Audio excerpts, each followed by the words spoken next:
Cuando arrestaron a Juan, Jesús se marchó a Galilea a proclamar el Evangelio de Dios. Decía: se ha cumplido el plazo, está cerca el reino de Dios, convertíos y creed en el Evangelio.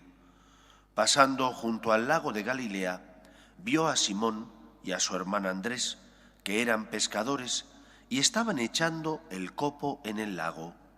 Jesús les dijo: venid conmigo y os haré pescadores de hombres. Inmediatamente dejaron las redes y lo siguieron. Un poco más adelante vio a Santiago, hijo de Zebedeo, y a su hermano Juan, que estaban en la barca repasando las redes. Los llamó, dejaron a su padre Zebedeo en la barca con los jornaleros y se marcharon con él. Palabra del Señor. No se puede entender la obra y la misión de Cristo sin la existencia de la Iglesia. La Iglesia es el instrumento, teológicamente decimos, sacramento universal de salvación, es el instrumento, el medio sensible que se ve, por medio del cual Cristo transmitirá no solo la revelación de Dios a los hombres, sino también transmitirá su gracia, su amor, su misericordia y el perdón de los pecados. La Iglesia, con sus sacramentos, es signo del amor de Dios, instrumento de Dios para sanar el corazón herido, para perdonar las culpas y pecados de los que somos débiles y tropezamos, para elevarnos a la condición de hijos mediante el bautismo y para regalarnos la salvación que gustamos ya aquí en la tierra, pero de la que disfrutaremos plenamente cuando Dios nos llame a su presencia en el cielo.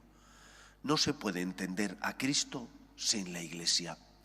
Por eso ese eslogan que allá por los años 60 muchos esgrimían, Cristo sí, Iglesia no, es no solo absurdo, sino también pecaminoso. Pecaminoso porque el Dios revelado que nosotros conocemos, el Jesús, el Cristo del que hablamos, ¿quién nos lo ha transmitido? ¿Te ha llegado a ti por revelación divina quién era Jesús, dónde nació? Ha sido la Iglesia, la que como madre transmite un mensaje, el Evangelio, la que como madre te engendra a la vida divina, la que como madre te acompaña para que esa semilla de la fe que Dios ha sembrado en tu corazón germine y dé fruto. Por lo tanto, no se puede amar a Dios sin su Iglesia, porque además Cristo es la cabeza del cuerpo místico que es la Iglesia. ¿Que esta Iglesia que conocemos tiene defectos? Claro que sí. Tiene defectos porque en ella estamos cada uno de nosotros, que somos pecadores y tenemos defectos. Tiene defectos porque es una Iglesia que necesita constantemente la misericordia y el perdón de los pecados, puesto que los hijos de ella somos débiles y tropezamos. Pero esta Iglesia es santa, y es santa porque está fundada por Cristo, porque está alentada por el Espíritu Santo y porque santifica, es decir, lleva a cabo la obra de la salvación y del amor de Dios, tocando y sanando el corazón de los hombres. Aquellos, Pedro, Juan, los Zebedeos, que sintieron la llamada de Cristo, lo abandonaron todo y le siguieron.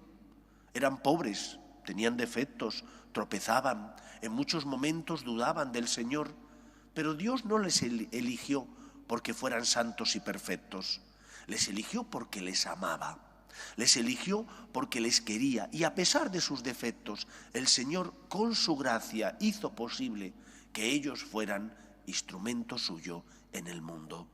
También nosotros tenemos defectos, tropezamos, caemos, pero el Señor nos ama.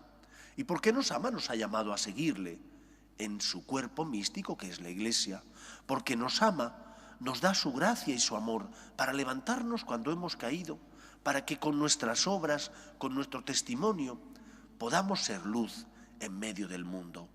Esta es la misión de la Iglesia, llevar el Evangelio, el testimonio del amor de Dios a todos los hombres, a los que conocen a Cristo y a los que no lo conocen. Por lo tanto, como hijos y miembros de la Iglesia, sintámonos afortunados, dichosos y también con el deber de ser instrumento de Dios en medio del mundo. Como miembros de la Iglesia, el cuerpo, cuando un miembro sufre, sufre todo él. Cuando tú, como miembro de la Iglesia, no eres ejemplo y testimonio, cuando tú, como miembro de la Iglesia, no confías en la gracia y en el amor de Dios, sino que vives enrocado en tu soberbia e impides que Dios sane y cure tus heridas, estás siendo mal instrumento, mal testimonio de Dios. Quevedo lo resumirá con una frase que espero que nunca se nos olvide. Polvo somos, pero polvo enamorado. Porque uno está enamorado, se fía de Dios. Porque uno está enamorado, confía en el Señor, pone su vida en sus manos y se deja hacer por Él. Cristo inicia su vida pública poniendo las bases de la Iglesia, los cimientos de aquella que será el instrumento, el sacramento de salvación que perpetúe sus dones, aquellos dones ganados por Cristo en la cruz para salvar al mundo. Por eso cada vez que celebramos la misa y participamos en ella, estamos dando al mundo lo mejor, el amor de Dios, el perdón de los pecados, el sacramento redentor, puesto que celebramos la muerte y resurrección de nuestro Señor Jesucristo, que no vino a condenar al mundo, sino dar la vida por él para que el mundo se salve.